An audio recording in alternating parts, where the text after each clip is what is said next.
Hey guys, this is D Reaper, and today we're going to review Boruto Episode 3.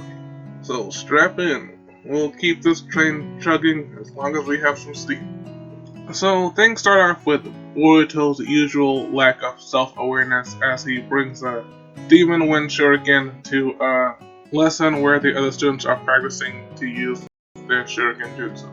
And here we're getting introduced to a new character named Metal. Pause. Oh boy. So, if it wasn't already mind-numbingly obvious, Metal is Rock Lee's son.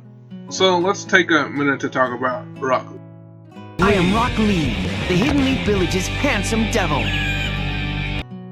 Rock Lee is one of the most iconic figures in Naruto. Some of the most memorable moments of the series are centered around this character, and he was popular enough to get his own spin-off series, Rock Lee and his ninja pals. Check it out if you haven't seen it already, it's pretty hilarious. I recommend it. Everything about this character is over the top, from his appearance, to his personality, to his reactions. That said, it should be quite obvious to discern why this character would stand out even amongst Naruto's vast list of memorable characters. But Reaper, we already know all about Rock Lee! Yes, hecklers, I'm sure you do. So that begs the question, why am I talking about this? I guess you could say I'm trying to make a point. When you do a character really well, it's gonna be very hard to replicate that character while still seeming authentic. It's okay to keep some of those traits that made the previous character so successful, but it shouldn't be the main focus, otherwise they will just get swallowed up by their betters. This is one of the basic problems in all of the Boruto characters. However, that issue is only going to be exacerbated if you try to make a replica of Rock Lee. Rock Lee is a character who fit his niche so well that they gave him his own spin-off in order to lean more heavily into his goofy nature. I know most of the characters we've seen so far have been watered-down versions of their parents, but hopefully the writers of Boruto know that something like that isn't gonna work quite so well with a character like Rock Lee. But anyway, let's see what happens. Unpause.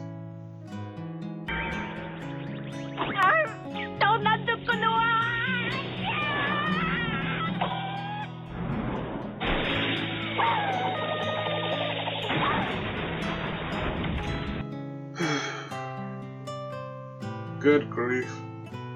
So it turns out we have yet another watered down version of somebody's parents as a character, whose entire personality is composed of a quirk, and I don't mean the cool kind. So Metal Lee is an outstanding student, except he gets very nervous when under pressure, specifically when being watched by his classmates or put on the spot during a performance. And that's the general gist of this character. He falls apart when under pressure. As far as his physical skills, well, he can't really be that good, because we learned in the previous episode that he was outperformed by Iwabe and Boruto. Of course, there is the fact that he might have underperformed because he was under pressure. However, I doubt that the writers of Boruto thought that far ahead. As per usual, everybody within Boruto's vicinity gets dragged into his hands, and the gang all get detention. As a punishment, they are tasked with helping with the repairs of the Hokage Mountain, cleaning up yet another one of Boruto's mistakes, bringing up the very important question, how does Boruto even still have friends at this point? So while they're making their repairs, the pressure gets to Metal and he ends up making a mistake that costs them most of their day's work. Everybody seems to take it in strides, but for some reason, this bothers Shikadai so much that he really lays into Metal. Honestly, the whole thing seems a little bit out of character for Shikadai, but that is the positive of writing basic characters. They can pretty much morph into whatever you want them to be for the convenience of your story. I will point out, though, if they wanted to keep some semblance of continuity, Inojin is standing right there. From what we saw last episode, he has a habit of voicing his opinions out loud, even though there are times when he knows it would be rude of him to do so. But whatever. Continuity is for chumps anyway. Being called out by one of his classmates bothers Metal so much that it causes him to be consumed by this dark aura. And we get a reminder that there is actually another plot going on in the background. Meanwhile, Shigadai is scolded by his mom and given a pep talk by his dad, and decides maybe he should apologize to Metal on the next day. However, when the group sees Metal the next day, he's acting kinda strange. When Shigadai tries to apologize to Metal, he responds in violence, and Boruto and Inojin are pulled into the mix. Boruto discovers that he's the only one who can see this dark aura surrounding Metal, and the trio begin to devise a plan on how to stop Metal's rampage. In spite of physically besting the most physically capable student in a one-on-one fight, Boruto and his friends struggle quite a bit before they're finally able to trap Metal. And I will admit it was almost worth a chuckle when they were debating which one of them should punch Metal. I mean, it was the first time one of their jokes got close to landing, so I have to give them at least a little bit of credit. But then of course it's back to business as usual, as Metal manages to knock himself out in an over-the-top Rock Lee-ish fashion.